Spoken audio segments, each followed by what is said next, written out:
Good evening and welcome to Imola for the latest round of the Radical Esports Cup here this season. Season 3 of 2026, about to reach the 1/3 mark already after 4 weeks of racing.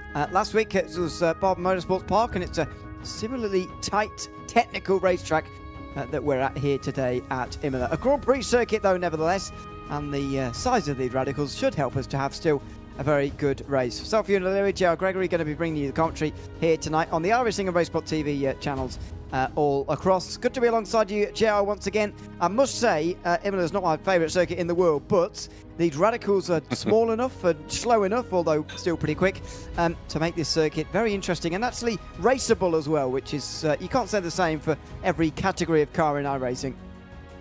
Yeah, Imola definitely can be tough. And, you know, in this car, what I find interesting about driving the Radical SR10 around Imola is it's a very powerful car, over 400 horsepower, pretty light, but still Imola is the kind of circuit that turns this SR10 into a momentum car. It's very easy to overslow for some of these corners, Tamburello, Villeneuve, and you have to keep the speed going across the apex if you want to have a shot out here.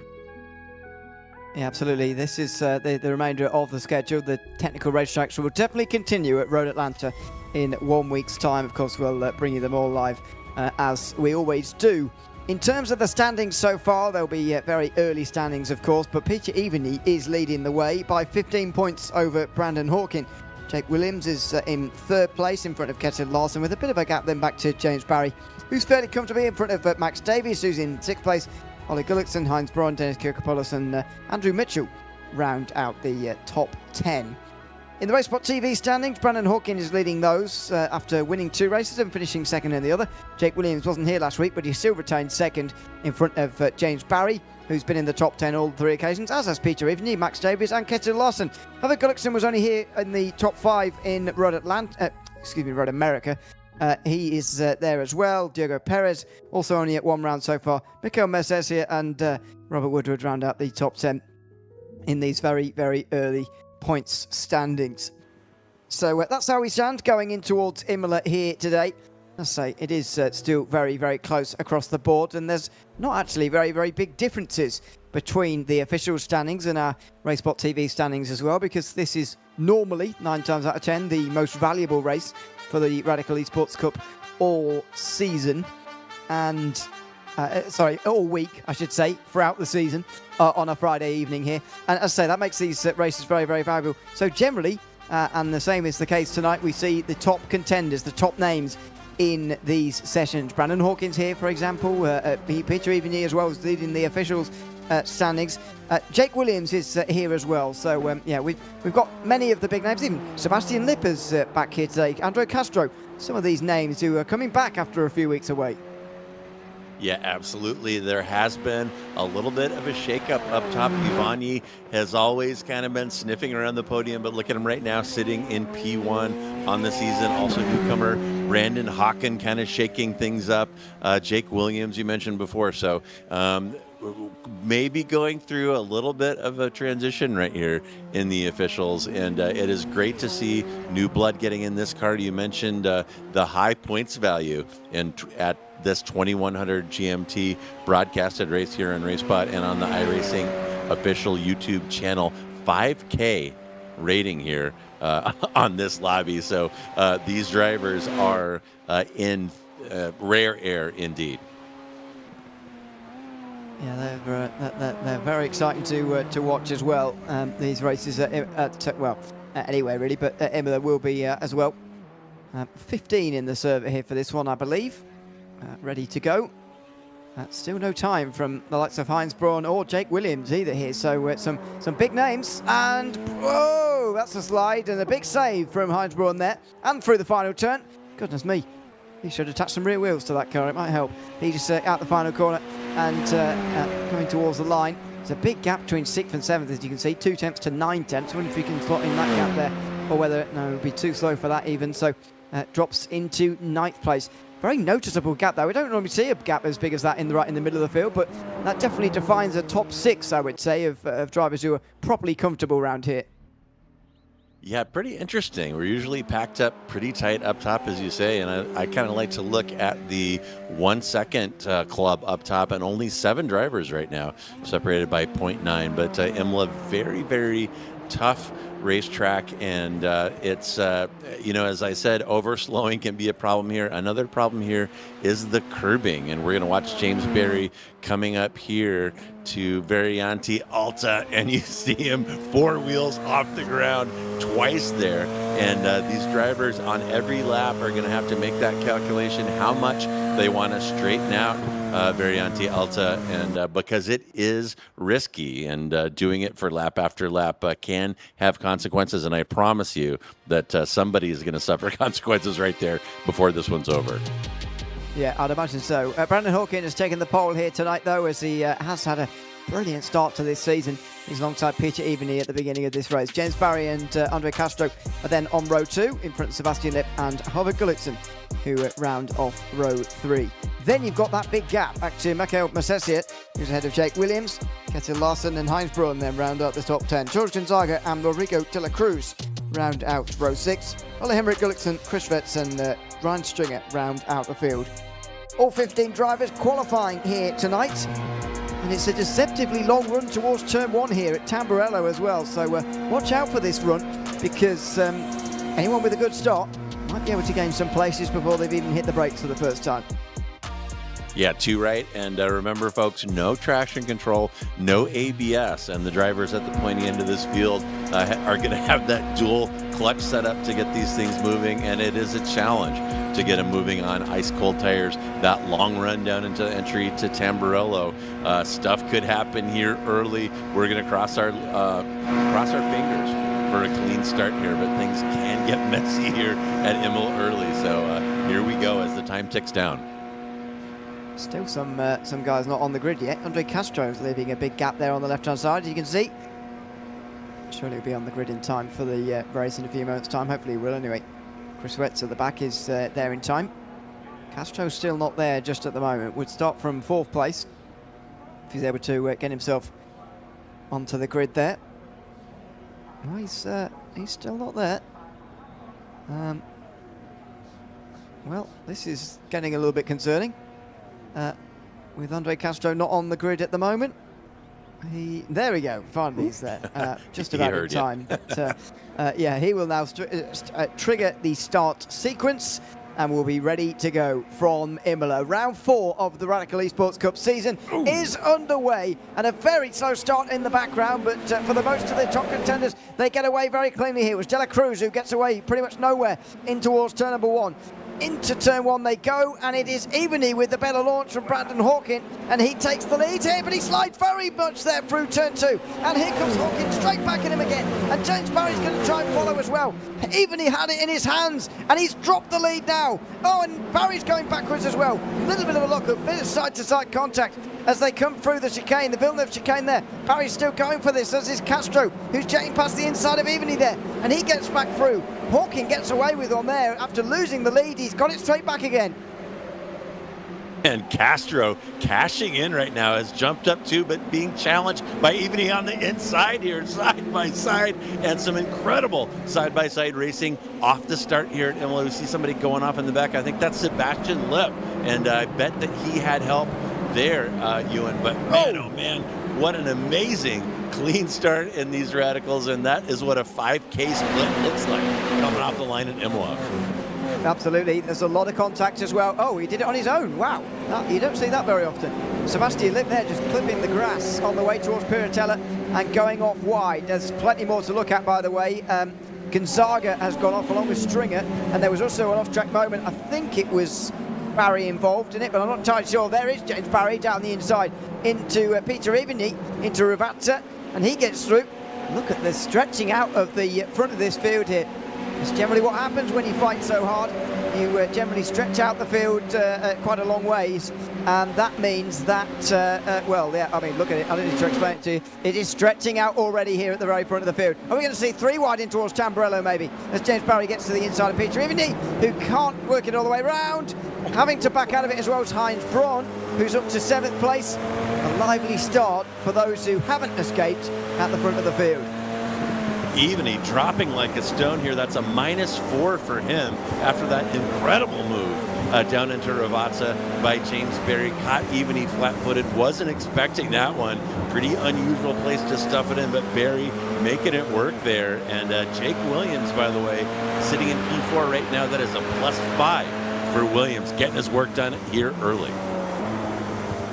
Fantastic that he's managed to gain so many so early from Jake Williams. It's exactly what you'd expect from him, though. He's getting better all the time, and well, he had quite a good starting position to begin with as well in terms of his ability when he started regularly racing in the Radical Esports Cup here, and it's certainly going on getting better as well.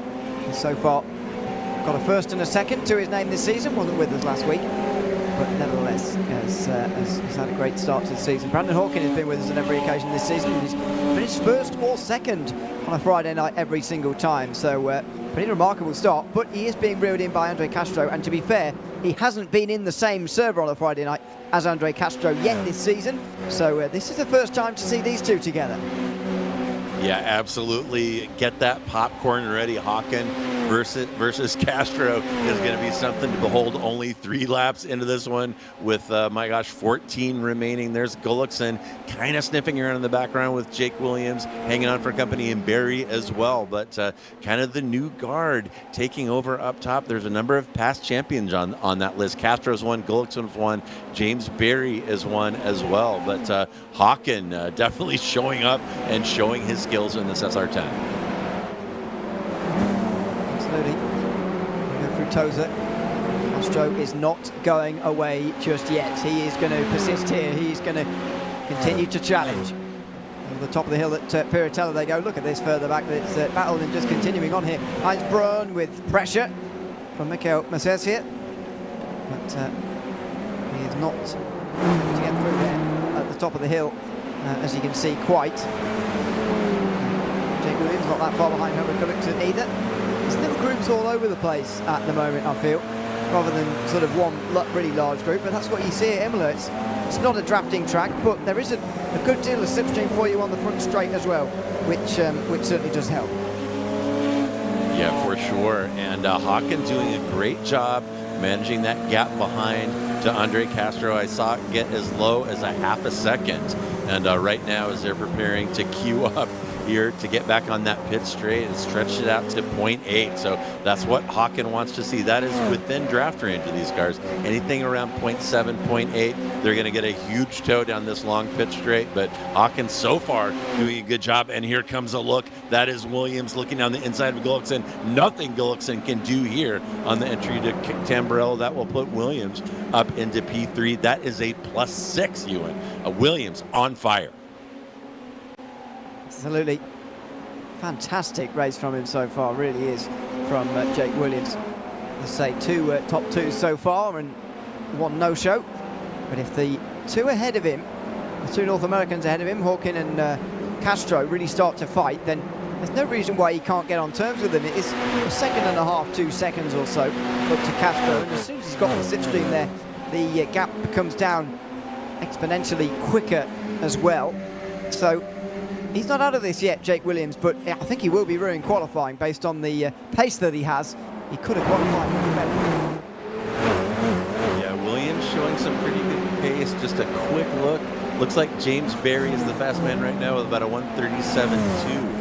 But Williams with a 1:37.3. A couple of tenths quicker than Hawkin and Castro up front. So Williams in very good stead here to crank down that 2-second gap, particularly if Hawkin and Castro start fighting. But of course, as I say that, Castro, a pro racer as well as a sim racer, understands racecraft and probably understands that it's better for him and Hawkin to drive off than to start fighting here early and to let Williams into this one. Oh, indeed, they will certainly be thinking about that at the moment, and Williams has got to think about his own scenario at the moment, because Gullikson's coming and he backs out in the end. Barry maybe looks for it as well, but I don't think Gullikson was quite expecting the aggression. He's bundled over the curbs and he's straight into James Barry, who's now back behind Peter Evany. Here comes Evany meantime on Gullikson as well. That was all sorts of miscommunication there, and Peter Evany says thanks very much and takes back 2 places as well to move up to 4th. Barry and Masessa, have now made contact, it looks like. James Barry drops down the field, and that's a real shame because he was really only caught up in what had happened in front of him.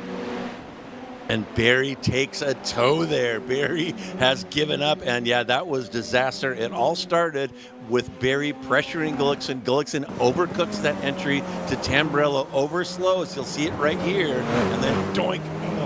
Barry not expecting Gullickson in front of him there, takes a hit, and it goes downhill. We'll stay with him just for a second to see the next part of this, but Barry going to be taking a tow here shortly, and it is damaged. That car not turning, so that hit on Gullickson there. Sometimes when you hit the radical right on the wheel there, it causes suspension damage and game over for James Barry. Yeah, absolutely. It's just on that corner there that has done for James Barry, I'm afraid, and he knew it straight away. You can tell how experienced he is in the radicals. He knew it straight away, it felt to me, like when he was going down the straight there. I guess he would have felt it through that final part of the first chicane, but nevertheless, he certainly knew about it eventually.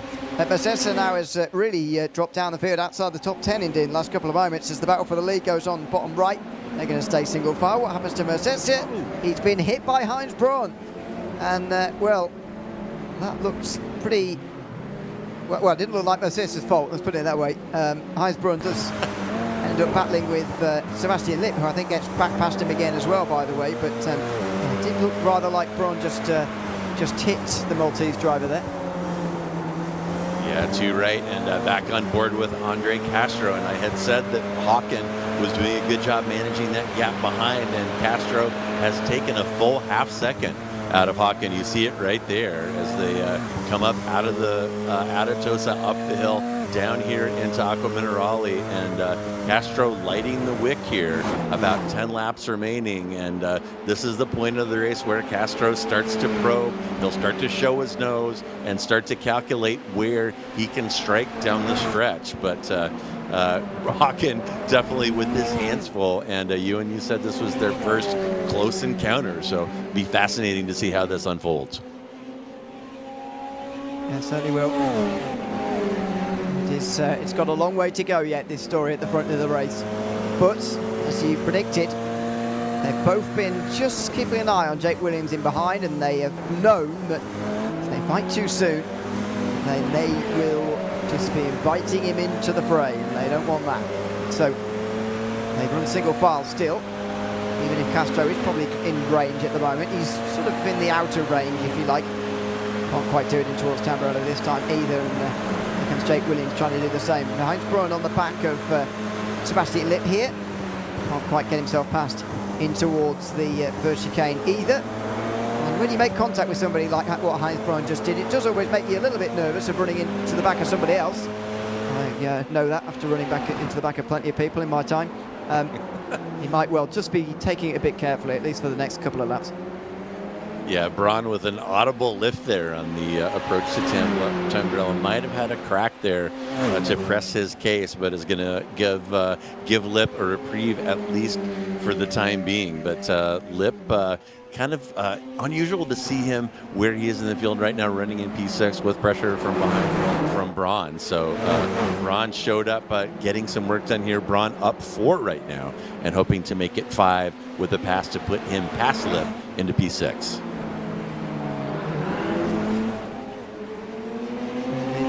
Two Germans fighting for 6th place.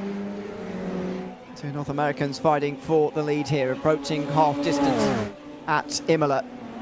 Castro has shown no signs so far of wanting to get through on Hawken at this very moment, but that will come later. He'll want to try and time this correctly so as not to allow Jake Williams into the fray, but also not to show his cards too much. If he just waits for the final lap, gives Hawken a lot of time to think about how he's going to defend it, and that might not be what you want. Here comes Castro now, though, as we approach half distance. He's finally gone for it. Outside line into the first chicane, a bit of side to side, and Hawkins muscled out the way. Andre Castro leads the race at Imola, and now can he pull away from Brandon Hawken? Oh my goodness, what a move by Andre Castro. Made that look easy against inside defense from Hawken. Takes the outside, sets himself up for the inside of the following corner, turn 3. there in Tamburello. And I'll tell you what, the way Castro ate up that gap ahead to catch Hawken there, I'm thinking that he probably is going to drive off right now. He's already got a 0.3 behind, and Hawken needs to pedal hard here. If Castro gets out of draft range, that's going to turn into a track day for Andra, as we've seen many times here. But Hawken hanging on to the tune of about 0.2 as we take another look at Lip on the bottom there, looking back at Heinz Braun. Heinz Braun rocking a new livery out there, but rocking this same old attitude of some aggressive driving out there on Imola. Well, is this just the start of a really long and exciting battle between these two? To be honest, I thought when Castro got through that would be over. That would be the move. But no, Hawken's been able to come back again, despite being just knocked slightly wide. He's come back again, and he's come for revenge here. Is he just going to push Castro indeed? Well, he is confident. He doesn't feel the need, and the reason why is because he doesn't feel the need to get in front of Castro and try and defend from him all the time. He feels, well, he's set out the target. You try and get away from me in that case. And Hawken is putting faith in himself, and not misplaced faith based on the season so far, but he's putting faith in himself to stay with Castro here, at least for the next few laps.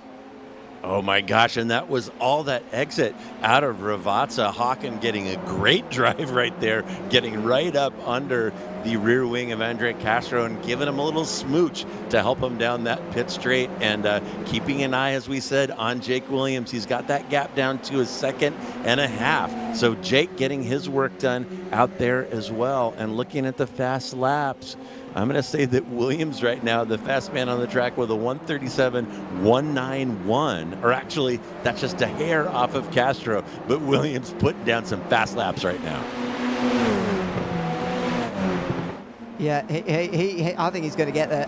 Whether they fight or not, I think he is going to get there. You've seen those laps there. I mean, it's almost within a second now. Here's Jake Williams. And when there's 3 involved, who knows what can happen? Is that going to open the door for even Ian Gullickson to catch up if there's a real fight here? Maybe.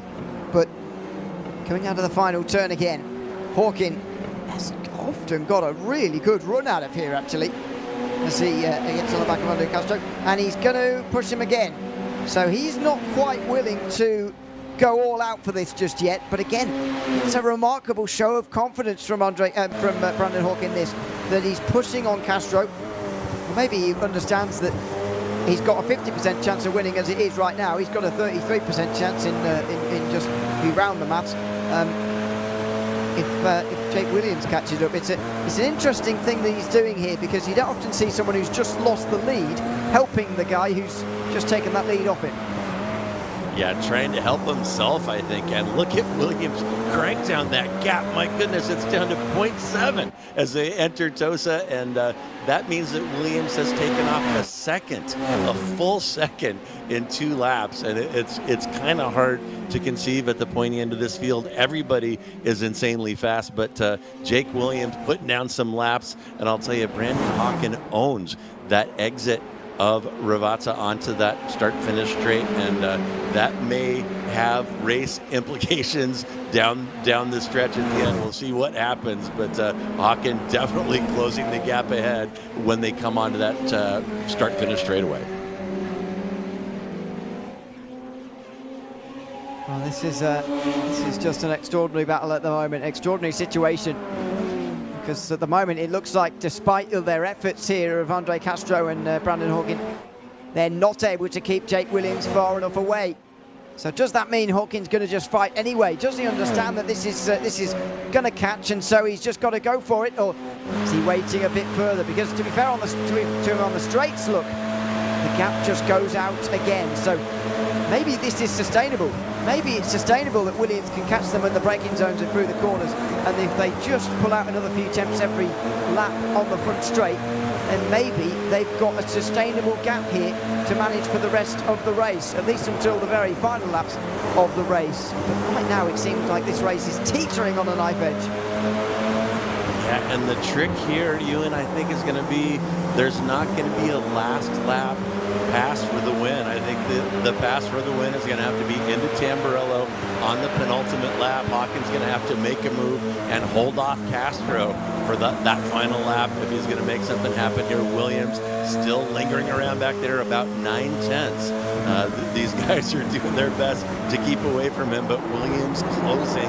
And I'll tell you what, a competitive driver like Jake Williams, nothing makes you drive faster than having a target right in front of you. Yeah, indeed. That carrot in front of you, just to try and catch. Williams is surely nearly there now. 0.6 now. Yeah, exactly. 0.6, just less than 0.7. It's the reason why every time these two were pulling away is because Williams wasn't in the slipstream at all, and Castro was getting the reverse draft and the bump draft from Hawkin, who's very good at this final corner, and therefore was able to get onto the back of Castro very quickly. But with Williams getting the whiff of a slipstream, he might be able to nullify the amount that they're gaining. And there we go, it's starting to go the other way now. So Williams is in the draft of Hawkin, and just as Hawkin gets to the back of Castro, he can't turn the tide on that. So Williams is in here. He's got the draft, he's closed up, despite their best efforts, and to be fair, they haven't faffed around here, Castro and Hawkin. Despite their best efforts, Jake Williams is here, and he's showing some very impressive pace.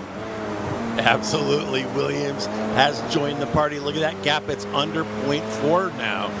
Castro and Hawkins working together to try to escape Jake, the Welshman, and it has not happened. He is right in the sweet spot right now.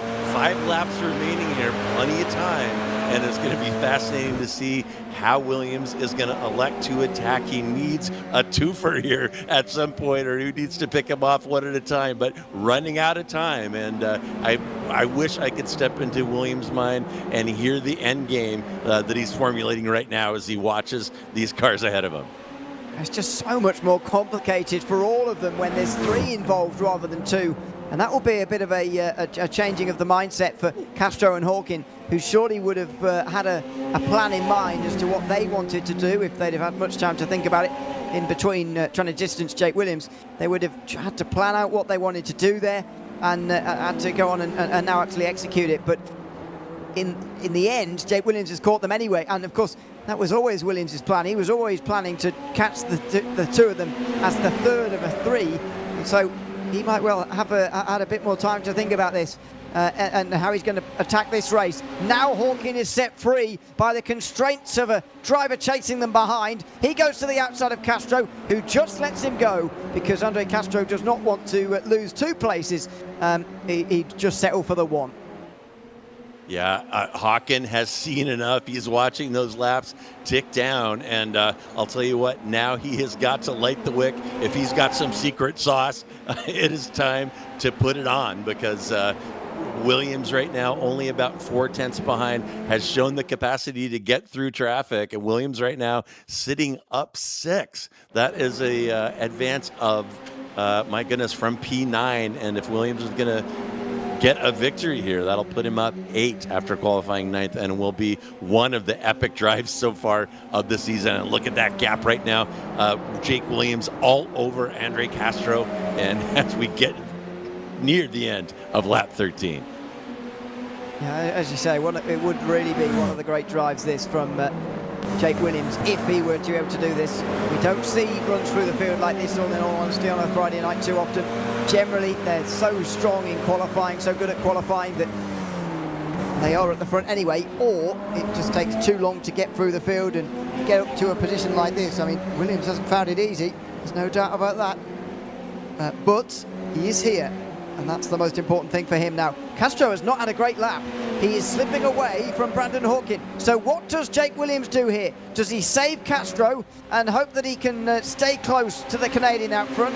Or does he go for his own move? Castro's nervous that he will go for his own thing, and Williams decides not to. But that gap was teetering on an unclosable margin there for Castro. He's got a better run through Tamburello this time. He can't ensure that that happens again there. He's got to get closer to Hawkin here. Yeah, pretty good defense there by Castro, right on the edge. You saw him cover the inside and slowly drift out to the normal entry to Tamburello.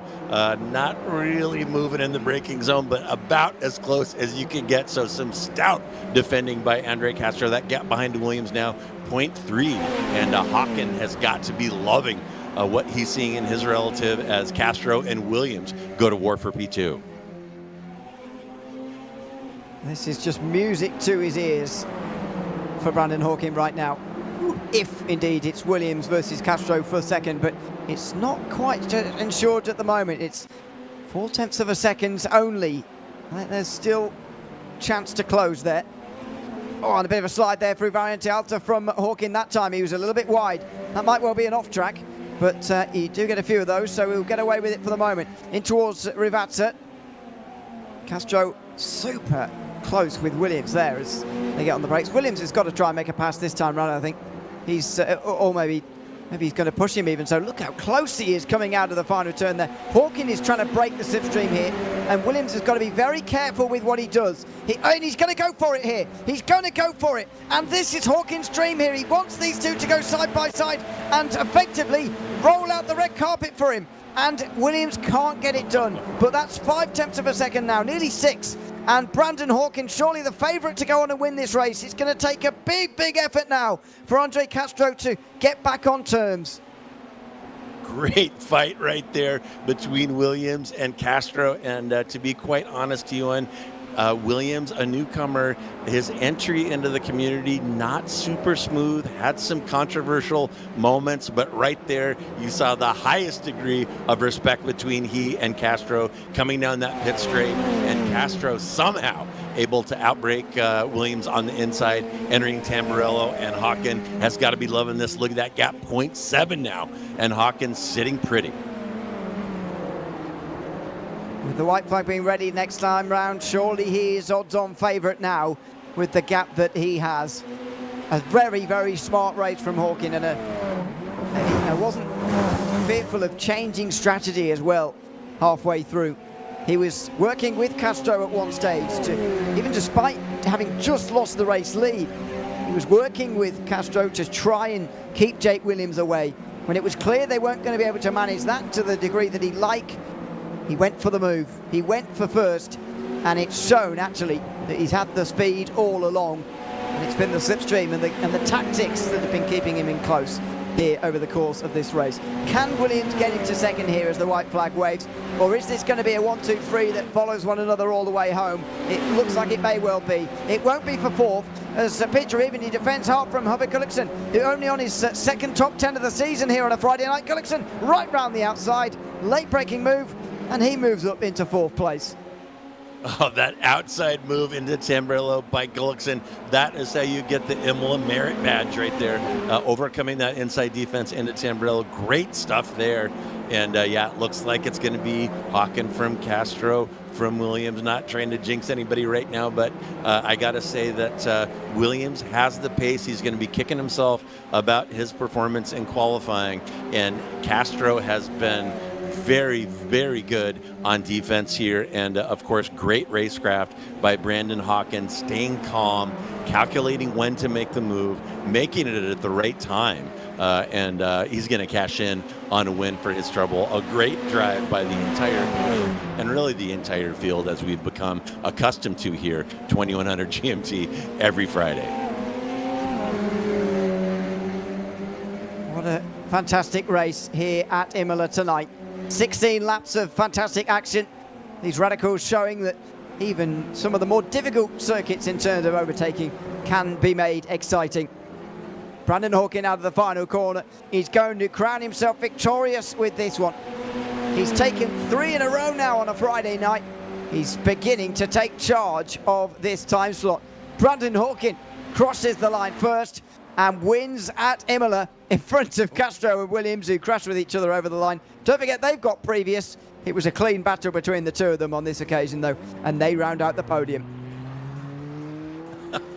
Oh my goodness, I might have to see that one again, Ramiro, in slow motion if you're bored there in the booth. But yeah, what a fantastic race. And you know, we've got a great schedule out here, about half Formula One tracks and some really good American classics. And this Radical Esports Cup has delivered yet again. What a pleasure to be here with you all. And my goodness, we'll get the final results for you here in a minute and have some driver interviews as well. So hang in.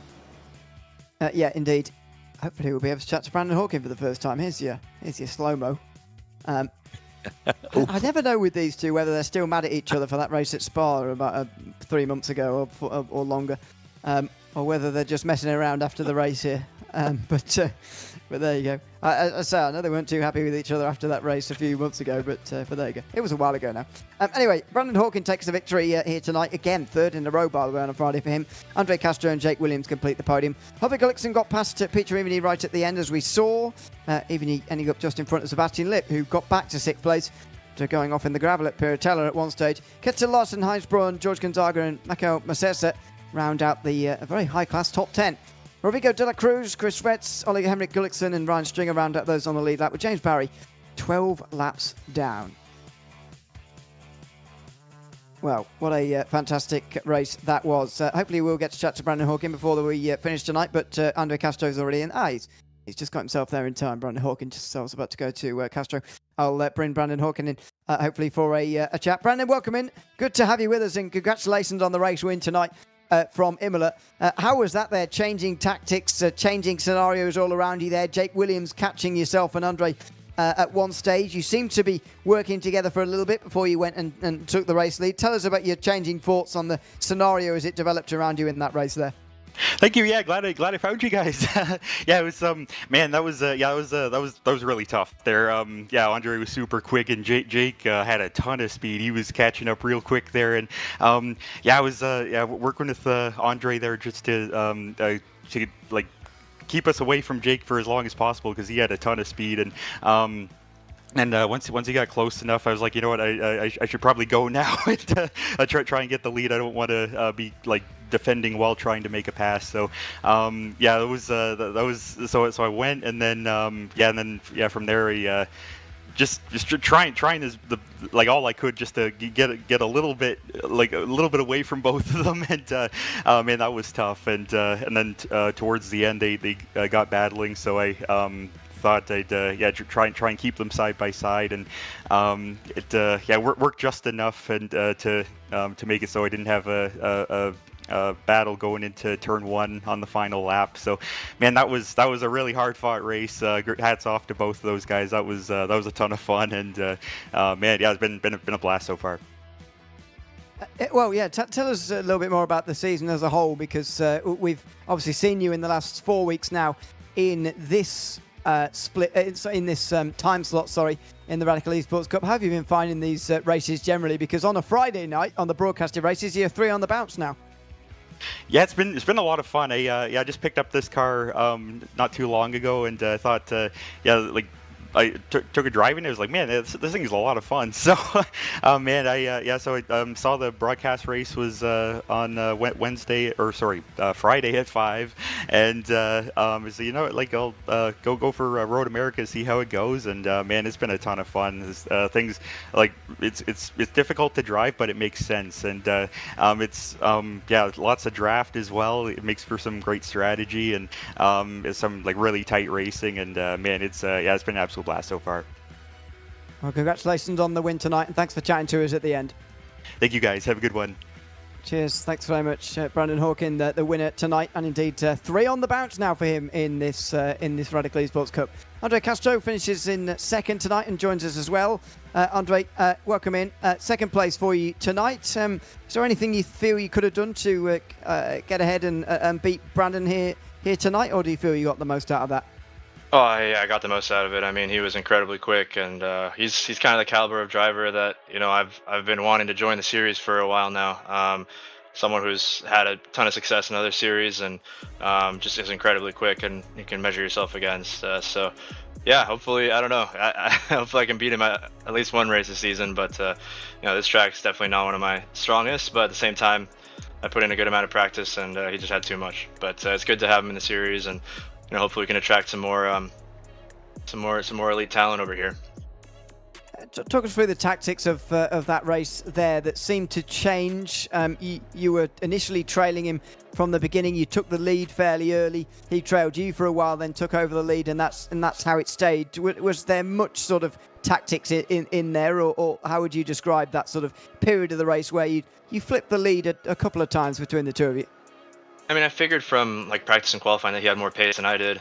So I thought about staying behind him and just working together to keep ahead of Jake. But I was able to stay closer to him than I thought I would be able to. So I figured I'd give it a shot in the lead, and that kind of let Jake catch us. But yeah, when I was in the lead, I mean, it was just incredibly easy for him to stay with me, and there was nothing I could do much there. I think he tried to push me a bit just to try to keep that gap to third, but I think I just lacked too much pace in the front, so he caught us anyway. And then I mean, he was so fast that it was good for me to be in second, because he could kind of tow me along, and I could kind of stay in front of third. So yeah, I was definitely scared of losing second, but held on to it in the end. Well, congrats on that second place tonight, Andre, and thanks for chatting to us tonight as well. Thank you, guys. It's good to be back. Hopefully be back for some more races this year. Absolutely. Good to have you back. Andre Castro, second place here tonight from Imola in the Radical Esports Cup. Well, that was absolutely fantastic race here, Joe. It's so interesting what Andre was saying there about him waiting for a driver like Brandon Hawkey to come along and really challenge him. And now that he's really been challenged, I think, roundly beaten at Imola here tonight, and he would accept that as well. If those two continue to come here on Friday nights, though, we're going to have some very fun races ahead. Yeah, too right. And notably, Castro not mentioning the talent of Jake Williams as he was talking about newcomers to the series. And I hate stirring the pot like that. You know what? That's a lie. I love stirring the pot like that. But yeah, great to hear from both of those drivers, and some fantastic racing, and really what a drive by Hawken. And oh my goodness, look what is right up the road. Ewan, Michelin Raceway, Road Atlanta. Absolutely. What a fantastic racetrack to go to. And it will be the host for round 5 of our championship this season. Next Friday, of course. Same time, same place on the iRacing and RaceBot TV YouTube channels on July 17th, 2100 GMT, as always. Between now and then, of course, there's the Spa 24 coming up at the weekend. Good luck to everyone who's driving in it in whatever split you're in. And make sure you tune into the broadcast of the top split, which will be starting in about 14 hours from now, or so 15 hours from now. So yeah, it's going to be a long weekend for us all, of course, but have a good Spa 24 weekend. I've been Nuno Leary alongside JR Gregory here at the Radical Esports Cup this week. With Romero Augustin Cisneros behind the cameras. We'll be back from Road Atlanta in 1 week's time. Goodbye for now.